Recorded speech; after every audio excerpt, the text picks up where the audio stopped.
రోజూ ఉదయం సూర్యుడు ఉదయించక ముందే పొలానికి వెళ్ళి కష్టపడేవాడు.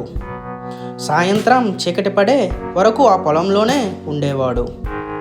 అతని భార్య సీతమ్మ ఇంటి పనులు, పిల్లల్ని చూసుకోవడం, పొలంలో సాయం చేయడం, అలా ఇద్దరూ కలిసి కష్టపడేవారు.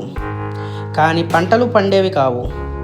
ఎందుకంటే వర్షాలు సకాలంలో రాకపోవడం, నీటి సమస్యలు, కొన్నిసార్లు తుఫాన్లు. ఏడాది తర్వాత ఏడాది అప్పులు పెరిగిపోయాయి. శ్రీమంతుడు అందరూ రామయ్యని పాపం ఎంత కష్టపడినా ఏమీ సాధించలేడు అని చూసేవారు. కానీ రామయ్య మనసు ఎప్పుడూ సంతోషంగానే ఉండేది. ఎవరైనా సాయం చేయడం, ఊరి పిల్లలకు చదువు చెప్పడం, ఎవరికైనా ఆకలితో మంచిగా ఉన్నప్పుడు తన వంతు అన్నం పంచడం, ఇవి అతని రోజువారీ అలవాట్లు.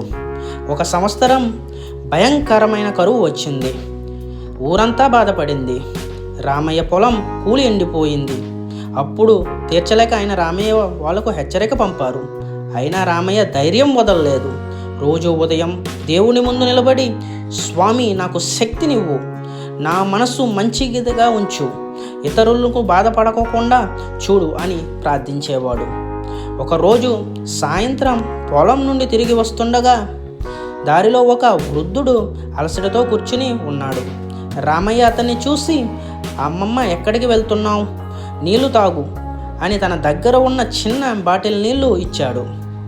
అతనికి తన ఇంటి దగ్గరున్న ఆఖరి రేటు ముక్క కూడా పెట్టాడు.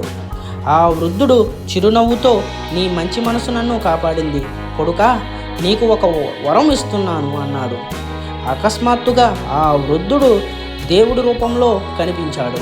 నీ కష్టాలు తీర్చడానికే నేను వచ్చాను, కానీ నీ మంచితనమే నీకు నిజమైన ధనం. ఇంకా నీ పొలం ఎప్పుడూ సారవంతంగా ఉంటుందని ఆశీర్వదించాడు. తర్వాత రోజు నుండి అద్భుతంగా వర్షాలు కురిశాయి. రామయ్య పొలంలో అద్భుతమైన పంటలు పండింది. ఊరంతా ఆశ్చర్యపోయింది.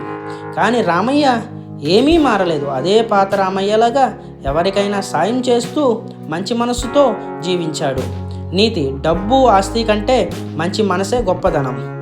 అది ఉంటే దేవుడు ఎలాగో ఒకరోజు మనకు దారి చూపుతాడు.